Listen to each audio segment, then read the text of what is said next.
ସମସ୍ତଙ୍କୁ ପ୍ରଭୁ ଯୀଶୁଖ୍ରୀଷ୍ଟଙ୍କ ଅତି ମଧୁର ନାମରେ ପ୍ରେଜ୍ ଦ ଲର୍ଡ।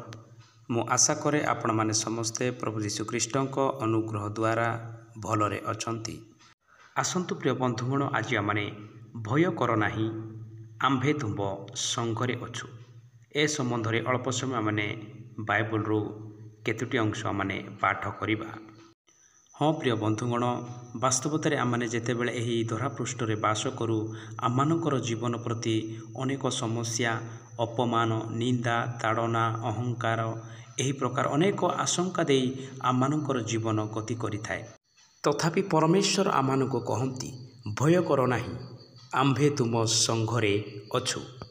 ଯେତେବେଳେ ଆମ୍ଭେମାନେ ଯୋହନ ଅଧ୍ୟାୟ 15-18 ପଦରୁ ତଳକୁ ଯେତେବେଳେ ଆମେ ପାଠ କରୁ, ଏଠାରେ ଏହି ପ୍ରକାର ଲେଖାଯାଏ, ଯଦି ଜଗତ ତୁମମାନଙ୍କୁ ଘୃଣା କରେ, ତେବେ ତୁମମାନଙ୍କୁ ଘୃଣା କରିବା ପୂର୍ବେ ତାହା ଯେ ମୋତେ ଘୃଣା କରିଅଛି ଏହା ଜାଣ। ଯଦି ତୁମ୍ଭେମାନେ ଜଗତରୁ ଉତ୍ପନ୍ନ ହୋଇଥାନ୍ତ, ତେବେ ଜଗତ ତୁମ୍ଭମାନଙ୍କୁ ଆପଣାର ଲୋକ ଜାଣି ସ୍ନେହ କରନ୍ତା। କିନ୍ତୁ ତୁମ୍ଭେମାନେ ଜଗତରୁ ଉତ୍ପନ୍ନ ହୋଇନାହଁ, ବରଂ ମୁଁ ତୁମମାନଙ୍କୁ ଜଗତ ମଧ୍ୟରୁ ମନୋନୀତ କରିଅଛି। ଏଥିନିମନ୍ତେ ଜଗତ ତୁମମାନଙ୍କୁ ଘୃଣା କରେ। ହଁ ପ୍ରିୟ ବନ୍ଧୁଗଣ, ବାସ୍ତବତାରେ ଆମ୍ଭେମାନେ ଜଗତରୁ ଉତ୍ପନ୍ନ ହୋଇନାହୁଁ, କିନ୍ତୁ ଆମମାନଙ୍କୁ ପ୍ରଭୁ ଯୀଶୁଖ୍ରୀଷ୍ଟ ଏହି ଜଗତରୁ ତାହାଙ୍କର ବହୁମୂଲ୍ୟ ରକ୍ତ ଦେଇ ଆମମାନଙ୍କୁ କିଣିଅଛନ୍ତି। ଏଣୁ ଏହି ଜଗତ ଆମମାନଙ୍କୁ ଜାଣେ ନାହିଁ, ଅବା ଏହି ଜଗତ ଆମମାନଙ୍କୁ ଚିହ୍ନେ ନାହିଁ। ଏଣୁ ଏହି ଜଗତ ଆମମାନଙ୍କୁ ଘୃଣା କରିଥାଏ। ହଁ ପ୍ରିୟ ବନ୍ଧୁଗଣ, ଏଣୁ ଅନେକ ସମୟରେ ଆମମାନଙ୍କ ଜୀବନରେ ଆଶଙ୍କା ଆସେ, ନିନ୍ଦା, ତାଡ଼ନା, ଅପମାନ ଏହି ପ୍ରକାର ଆମମାନଙ୍କର ଜୀବନରେ ଅନେକ ସଂଘର୍ଷ ହେବାକୁ ପଡ଼ିଥାଏ। ଏହି ପ୍ରକାର ପରିସ୍ଥିତିରେ ଅନେକ ଆମମାନଙ୍କୁ ପରିତ୍ୟାଗ କରିଥାନ୍ତି। ଆମମାନଙ୍କର ବନ୍ଧୁ, ଆମମାନଙ୍କ ସମ୍ପର୍କୀୟ, ଆମମାନଙ୍କର ଗୋଷ୍ଠୀ, ଆମମାନଙ୍କର ସମସ୍ତେ ଆମମାନଙ୍କୁ ପରିତ୍ୟାଗ କରିଥାନ୍ତି। ଆମମାନଙ୍କୁ ନିଜର ଲୋକ ହିଁ ଆମମାନଙ୍କୁ ତୁଚ୍ଛ ଜ୍ଞାନ କରିଥାନ୍ତି। ତଥାପି ଆମମାନଙ୍କର ପରମେଶ୍ୱର ଏହି ପ୍ରକାର କହନ୍ତି, ଯାହାକି ଆମ୍ଭେମାନେ ଯିଶାୟା ଅଧ୍ୟାୟ 41 ତାର 10 ପଦରେ ଆମମାନେ ଦେଖିବାକୁ ପାଉ, ତୁମ୍ଭେ ଭୟ କର ନାହିଁ, କାରଣ ଆମ୍ଭେ ତୁମ୍ଭ ସଙ୍ଗରେ ଅଛୁ। ନିରାଶା ହୁଅ ନାହିଁ, କାରଣ ଆମ୍ଭେ ତୁମ୍ଭର ପରମେଶ୍ୱର। ଆମ୍ଭେ ତୁମକୁ ସବଳ କରିବା, ହଁ ଆମ୍ଭେ ତୁମ୍ଭର ସାହାଯ୍ୟ କରିବା। ହଁ, ଆମ୍ଭେ ଆପଣା ଧର୍ମ ସ୍ୱରୂପ ଦକ୍ଷିଣ ହସ୍ତରେ ତୁମ୍ଭକୁ ଧରି ରଖିବା। ହଁ ପ୍ରିୟ ବନ୍ଧୁଗଣ, ଅନେକ ଆଶଙ୍କା ଆସେ, ଅନେକ ନିନ୍ଦା ଆସେ, ଅନେକ ତାଡ଼ନା, ଅପମାନ, ପ୍ରଭୁଙ୍କ ସକାଶେ ଅନେକ ଅପମାନ ଆସେ। ତଥାପି ବାଇବଲ ଆମମାନଙ୍କୁ ପରାମର୍ଶ ଦିଏ, ଭୟ କର ନାହିଁ, ନିରାଶା ହୁଅ ନାହିଁ, କାରଣ ଆମ୍ଭେ ତୁମ ସଙ୍ଗରେ ଅଛୁ। ଆମ୍ଭେ ତୁମକୁ ସବଳ କରିବା, ହଁ ଆମ୍ଭେ ତୁମ୍ଭର ସାହାଯ୍ୟ କରିବା। ହଁ ପ୍ରିୟ ବନ୍ଧୁଗଣ, ବାସ୍ତବତାରେ ଆମମାନଙ୍କର ପରମେଶ୍ୱର ସଙ୍କଟ ବେଳେ, ବିପଦ ବେଳେ, ତାଡ଼ନା ବେଳେ, ଅପମାନ ବେଳେ ସେ ଆମମାନଙ୍କର ସାହାଯ୍ୟକାରୀ ଅଟନ୍ତି। ଏଣୁ ଆସୁ ଆମମାନେ ସେହି ପରମେଶ୍ୱରଙ୍କଠାରେ ଆମମାନେ ବିଶ୍ୱାସ କରିବା, ତାଙ୍କଠାରେ ଆମମାନେ ଶରଣାଗତ ହେବା, ତେବେ ସେ ଆମମାନଙ୍କୁ ସଙ୍କଟରୁ ପାରି କରିବେ। ଏବଂ ଯେତେବେଳେ ଆମ୍ଭେମାନେ ଖ୍ରୀଷ୍ଟଙ୍କ ସହିତ ନିଜର ଜୀବନକୁ ଅତିବାହିତ କରିଥାଉ, ସେତେବେଳେ ଆମମାନଙ୍କୁ ଅନେକ ତାଡ଼ନା ମଧ୍ୟ ଆସିଥାଏ, ଅନେକ ଅପମାନ ମଧ୍ୟ ଆସିଥାଏ। ଯେତେବେଳେ ଆମ୍ଭେମାନେ ମାଥିଉ ଅଧ୍ୟାୟ 5 ତାର 11 ପଦକୁ ପାଠ କରୁ, ଏଠାରେ ଏହି ପ୍ରକାର ଲେଖାଯାଏ, ଲୋକେ ଯେବେ ତୁମମାନଙ୍କୁ ମୋ ସକାଶେ ନିନ୍ଦା ଓ ତାଡ଼ନା କରନ୍ତି, ପୁଣି ମିଥ୍ୟାରେ ତୁମମାନଙ୍କ ବିରୁଦ୍ଧରେ ସମସ୍ତ ପ୍ରକାର ମନ୍ଦ କଥା କହନ୍ତି, ତେବେ ତୁମ୍ଭେମାନେ ଧନ୍ୟ। ହଁ ପ୍ରିୟ ବନ୍ଧୁଗଣ, ବାସ୍ତବତାରେ ଏଠାରେ ଆମମାନେ ଦେଖିବାକୁ ପାଉ, ପ୍ରଭୁ ଯୀଶୁଙ୍କ ସକାଶେ ଲୋକେ ତୁମମାନଙ୍କୁ ନିନ୍ଦା କରିବେ, ତାଡ଼ନା କରିବେ ଏବଂ ମିଥ୍ୟାରେ ଅଭିଯୋଗ କରିବେ ଏବଂ ମିଥ୍ୟାରେ ତୁମମାନଙ୍କ ବିରୁଦ୍ଧରେ ସମସ୍ତ ପ୍ରକାର ମନ୍ଦ କଥା କହନ୍ତି। ତଥାପି ତୁମ୍ଭେମାନେ ସାହସ ହୁଅ, ଭୟ କର ନାହିଁ, ଆମ୍ଭେ ତୁମ ସଙ୍ଗରେ ଅଛୁ।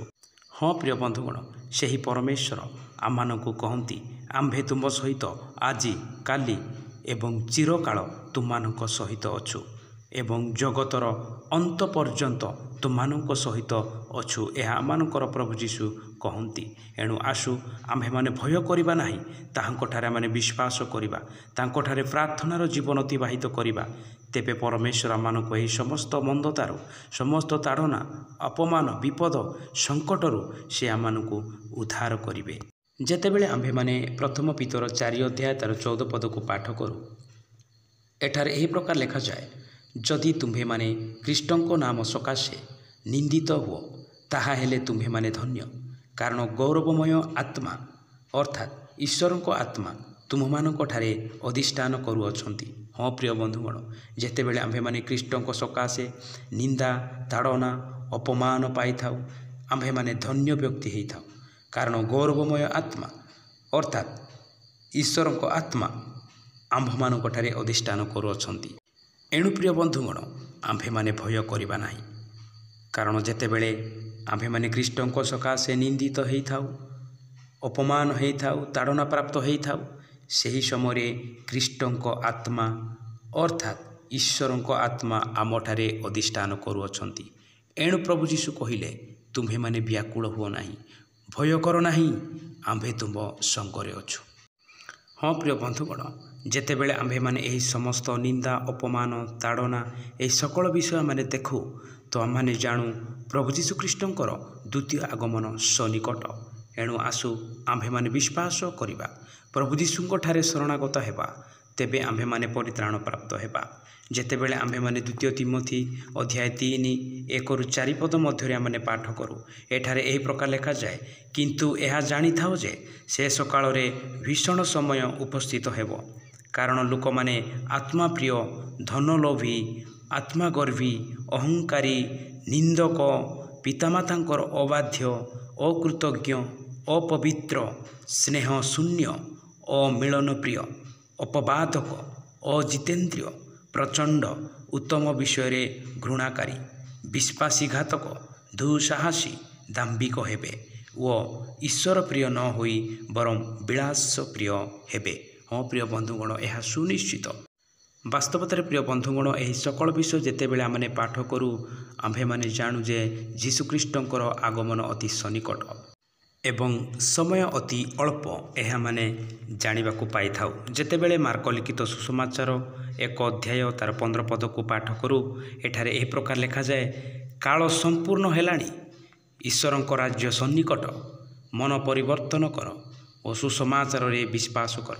ହଁ ପ୍ରିୟ ବନ୍ଧୁଗଣ, ଏହି ସକଳ ଚିହ୍ନ, ଏହି ସକଳ ବିଷୟକୁ ଯେତେବେଳେ ଆମେ ଦେଖୁ, କାଳ ସମ୍ପୂର୍ଣ୍ଣ ହେଲାଣି, ଈଶ୍ୱରଙ୍କ ରାଜ୍ୟ ସନ୍ନିକଟ, ଯୀଶୁଖ୍ରୀଷ୍ଟଙ୍କର ଆଗମନ ଅତି ନିକଟ ହୋଇଯାଇଛି ପ୍ରିୟ ବନ୍ଧୁଗଣ। ଏଣୁ ଆସୁ, ଆମ ପାଖରେ ଆଉ ସମୟ ନାହିଁ, ଯାହା ମାନେ ସମୟ ପାଇଅଛୁ ଏହି ସମୟରେ ନିନ୍ଦା ତାଡ଼ନା ଅପମାନ ଅହଙ୍କାର ଏହି ସକଳ ବିଷୟ ଦେଇ ଆମମାନେ ଗମନ କରିଲେ ମଧ୍ୟ ପ୍ରଭୁ ଯୀଶୁଙ୍କଠାରେ ଆମେ ବିଶ୍ୱାସ କରିବା, ତାଙ୍କଠାରେ ଆମେ ଶରଣାଗତ ହେବା, ତେବେ ଆମ୍ଭେମାନେ ପରିତ୍ରାଣ ପ୍ରାପ୍ତ ହେବା ଏବଂ ଜାତି ବିରୁଦ୍ଧରେ ଜାତି, ଦେଶ ବିରୁଦ୍ଧରେ ଦେଶ, ଏହି ପ୍ରକାର ସକଳ ବିଷୟ ଆଶଙ୍କା ଚିହ୍ନ ଆମ୍ଭେମାନେ ଦେଖିବାକୁ ପାଇଥାଉ। ଏଣୁ ଆସୁ ପ୍ରିୟ ବନ୍ଧୁଗଣ, ଆମ୍ଭେମାନେ ଉଦ୍ବିଗ୍ନ ହେବା ନାହିଁ, ଆମମାନେ ବିଶ୍ୱାସରୁ ପଛକୁ ହଟିବା ନାହିଁ, ଆମେମାନେ ପ୍ରଭୁ ଯୀଶୁଖ୍ରୀଷ୍ଟଙ୍କଠାରେ ଆମେ ବିଶ୍ୱାସ କରିବା। ଯେତେବେଳେ ଆମେମାନେ ମାଥିଉ ଅଧ୍ୟାୟ 24 ତାର 13 ପଦକୁ ଦେଖୁ, ଯେ ଶେଷ ପର୍ଯ୍ୟନ୍ତ ଧୈର୍ଯ୍ୟ ଧରି ରହିବ ସେ କେବଳ ପରିତ୍ରାଣ ପାଇବ। ଏଣୁ ଆସନ୍ତୁ ପ୍ରିୟ ବନ୍ଧୁଗଣ, ଆମ୍ଭେମାନେ ଏହି ସକଳ ବିଷୟକୁ ଦେଖି ଆମେ ଭୟଭୀତ ହେବା ନାହିଁ, ଆମ୍ଭେମାନେ ପ୍ରଭୁ ଯୀଶୁଖ୍ରୀଷ୍ଟଙ୍କଠାରେ ବିଶ୍ୱାସ କରିବା, ତେବେ ଆମ୍ଭେମାନେ ପରିତ୍ରାଣ ପ୍ରାପ୍ତ ହେବା। ଯଦି ଆମେମାନେ ଏହି ସମସ୍ତ ପରିବେଶକୁ ଦେଖି, ଏହି ସମସ୍ତ ଆଶଙ୍କା ତାଡ଼ନା ଅପମାନ ଧର୍ମଘଟ ଏହି ସକଳ ବିଷୟ ଯଦି ଆମେ ଦେଖି ଭୟଭୀତ ହୋଇ ବିଶ୍ୱାସରୁ ପଛେଇ ହେଇଯିବା, ତେବେ ଆମ୍ଭେମାନେ ଖ୍ରୀଷ୍ଟଙ୍କଠାରୁ ବିମୁଖ ହୋଇଯିବା। ଏଣୁ ମୁଁ ଆପଣମାନଙ୍କୁ ଉତ୍ସାହିତ କରିବା ପାଇଁ ଚାହେଁ, ଆମ୍ଭେମାନେ ଭୟଭୀତ ହେବା ନାହିଁ, କାରଣ ଆମମାନଙ୍କୁ ଯିଏ ରକ୍ଷା କରିଛନ୍ତି, ଆମମାନଙ୍କୁ ଯିଏ ନିର୍ମାଣ କରିଛନ୍ତି, ଆମମାନଙ୍କୁ ଯିଏ ତାହାଙ୍କର ବହୁମୂଲ୍ୟ ରକ୍ତ ଦେଇ କିଣିଅଛନ୍ତି, ସେ କହନ୍ତି, ଭୟ କର ନାହିଁ, ଆମ୍ଭେ ତୁମ ସଙ୍ଗରେ ଅଛୁ। ସେ ସଦାସର୍ବଦା ଆମମାନଙ୍କ ସହିତ ରହିବେ, ବାହାରେ ଯିବାରେ ଭିତରେ ଆସିବାରେ ସେ ଆମମାନଙ୍କର ସୁରକ୍ଷା କରନ୍ତି। ଏଣୁ ଆସୁ ପ୍ରିୟ ବନ୍ଧୁଗଣ, ଆମ୍ଭେମାନେ ଭୟଭୀତ ନ ହୋଇ ଖ୍ରୀଷ୍ଟଙ୍କଠାରେ ଆମେ ବିଶ୍ୱାସ କରିବା। ଯେତେବେଳେ ଆମ୍ଭେମାନେ ଦ୍ୱିତୀୟ ତିମୋଥୀ 1 ଅଧ୍ୟାୟ ତାର 7 ପଦକୁ ପାଠ କରୁ, ଏଠାରେ ଏହି ପ୍ରକାର ଲେଖାଯାଏ, କାରଣ ଈଶ୍ୱର ଆମ୍ଭମାନଙ୍କୁ ଭୀରୁତାର ଆତ୍ମା ଦେଇନାହାନ୍ତି, ମାତ୍ର ଶକ୍ତି ପ୍ରେମ ଓ ସୁବୁଦ୍ଧିର ଆତ୍ମା ଦେଇଅଛନ୍ତି। ହଁ ପ୍ରିୟ ବନ୍ଧୁଗଣ, ଆମମାନଙ୍କୁ ପରମେଶ୍ୱର ଭୟର ଆତ୍ମା ଦେଇନାହାନ୍ତି, ସେ ଆମମାନଙ୍କୁ ଶକ୍ତିର ଆତ୍ମା ଦେଇଛନ୍ତି, ପ୍ରେମର ସୁବୁଦ୍ଧିର ଆତ୍ମା ଦେଇଛନ୍ତି। ଏଣୁ ଆସନ୍ତୁ ଆଜିର ଏହି ବାକ୍ୟ ଅନୁସାରେ ଆମମାନଙ୍କର ଜୀବନକୁ ସୁଦୃଢ଼ କରିବା, ବିଶ୍ୱାସ କରିବା ପ୍ରଭୁ ଯୀଶୁଙ୍କଠାରେ ଏବଂ ଭୟଭୀତ ନ ହୋଇ ତାହାଙ୍କଠାରେ ଆମେ ଶରଣାଗତ ହେବା। କାରଣ ପରମେଶ୍ୱର ଆମମାନଙ୍କର ସହିତ ଅଛନ୍ତି। ଏଣୁ ପ୍ରିୟ ବନ୍ଧୁଗଣ, ଆମ୍ଭେମାନେ ଭୟଭୀତ ହେବା ନାହିଁ। ଯେତେବେଳେ ଆମ୍ଭେମାନେ ଗୀତ ସଂଗୀତା 118 ତାର 6 ପଦକୁ ପାଠ କରୁ, ସଦାପ୍ରଭୁ ମୋହର ସପକ୍ଷ, ମୁଁ ଭୟ କରିବି ନାହିଁ। ମନୁଷ୍ୟ ମୋହର କ'ଣ କରିପାରେ? ହଁ ପ୍ରିୟ ବନ୍ଧୁଗଣ, ଯେତେବେଳେ ସଦାପ୍ରଭୁ ଆମମାନଙ୍କର ସପକ୍ଷ, ତେବେ ଆମ୍ଭେମାନେ ଭୟ କରିବା କାହିଁକି? କାରଣ ମନୁଷ୍ୟ ଆମମାନଙ୍କର କୌଣସି କ୍ଷତି କରିପାରିବ ନାହିଁ। ହଁ ପ୍ରିୟ ବନ୍ଧୁଗଣ, ହେଇପାରେ ସେମାନେ ଆମମାନଙ୍କର ବାହିକ ଶରୀରକୁ କ୍ଷତି କରିପାରନ୍ତି, କିନ୍ତୁ ଆମମାନଙ୍କର ଆତ୍ମା ବିନଷ୍ଟ କରିପାରନ୍ତି ନାହିଁ। ଏଣୁ ଆସନ୍ତୁ ପ୍ରିୟ ବନ୍ଧୁଗଣ, ଆମ୍ଭେମାନେ ଭୟଭୀତ ନ ହୋଇ ଆମ୍ଭେମାନେ ଖ୍ରୀଷ୍ଟଙ୍କଠାରେ ନିଜର ଜୀବନକୁ ସମର୍ପଣ କରିବା। ହଁ ପ୍ରିୟ ବନ୍ଧୁଗଣ, ଯେତେବେଳେ ଆମ୍ଭେମାନେ ରୋମୀୟ ଅଧ୍ୟାୟ 8 ତାର 31 ପଦକୁ ପାଠ କରୁ, ତେବେ ଏ ସମସ୍ତ ଦୃଷ୍ଟିରେ ଆମ୍ଭେମାନେ କ'ଣ କହିବା? ଯଦି ଈଶ୍ୱର ଆମମାନଙ୍କ ସପକ୍ଷ, ତେବେ ଆମ୍ଭମାନଙ୍କ ବିପକ୍ଷ କିଏ? ହଁ ପ୍ରିୟ ବନ୍ଧୁଗଣ, ଯଦି ପ୍ରଭୁ ଯୀଶୁଖ୍ରୀଷ୍ଟ ଆମମାନଙ୍କର ସପକ୍ଷ, ତେବେ ଆମମାନଙ୍କର ବିପକ୍ଷ କିଏ? ହେଇପାରେ ଏହି ଜଗତର ମନୁଷ୍ୟ ଆମମାନଙ୍କୁ ବିପକ୍ଷ କରିପାରନ୍ତି। ଏହି ଜଗତର ମନୁଷ୍ୟ ଆମମାନଙ୍କୁ ନିନ୍ଦା ଦେଇପାରନ୍ତି, ତାଡ଼ନା ଦେଇପାରନ୍ତି, ଅପମାନ ଦେଇପାରନ୍ତି, କିନ୍ତୁ ଆମମାନଙ୍କର ପରମେଶ୍ୱର ଆମମାନଙ୍କର ସପକ୍ଷରେ ଅଛନ୍ତି। ସେ ଆମମାନଙ୍କୁ ଉଦ୍ଧାର କରିବେ, ସେ ଆମମାନଙ୍କ ଆତ୍ମାକୁ ଉଦ୍ଧାର କରିବେ। ଏଣୁ ଆସନ୍ତୁ ପ୍ରିୟ ବନ୍ଧୁଗଣ, ଆମ୍ଭେମାନେ ଭୟଭୀତ ନ ହୋଇ ପ୍ରଭୁ ଯୀଶୁଖ୍ରୀଷ୍ଟଙ୍କଠାରେ ବିଶ୍ୱାସ କରି ନିଜର ଜୀବନକୁ ଆଧ୍ୟାତ୍ମିକ ଜୀବନରେ ଅତିବାହିତ କରି। କାରଣ ଯେତେବେଳେ ଆମ୍ଭେମାନେ ରୋମୀୟ ଅଧ୍ୟାୟ 8 ତାର 35 ପଦକୁ ପାଠ କରୁ, ଖ୍ରୀଷ୍ଟଙ୍କ ପ୍ରେମରୁ କିଏ ଆମ୍ଭମାନଙ୍କୁ ବିଚ୍ଛିନ୍ନ କରିବ? କି କ୍ଲେଶ, କି ସଙ୍କଟ, କି ତାଡ଼ନା, କି ଦୁର୍ଭିକ୍ଷ, କି ଉଲ୍ଲଙ୍ଘତା, କି ବିପଦ, କି ଖଡ଼ଗ? ହଁ ପ୍ରିୟ ବନ୍ଧୁଗଣ, ଆମ୍ଭମାନଙ୍କୁ ଖ୍ରୀଷ୍ଟଙ୍କ ପ୍ରେମରୁ ଏ ସକଳ ବିଷୟ ଆମମାନଙ୍କୁ ଅଲଗା କରିପାରିବ ନାହିଁ। ଏଣୁ ଆସନ୍ତୁ ସେହି ପ୍ରେମକାରୀ ପରମେଶ୍ୱରଙ୍କଠାରେ ନିଜର ଜୀବନକୁ ସମର୍ପଣ କରି ଆଧ୍ୟାତ୍ମିକ ଜୀବନ ଅତିବାହିତ କରିବା। ଏହି ସଂକ୍ଷିପ୍ତ ଆଲୋଚନା ମଧ୍ୟ ଦେଇ, ଏହି ସଂକ୍ଷିପ୍ତ ବାକ୍ୟ ଦେଇ ପ୍ରଭୁ ଆମମାନଙ୍କୁ ପ୍ରତ୍ୟେକଙ୍କୁ ଆଶୀର୍ବାଦ କରନ୍ତୁ।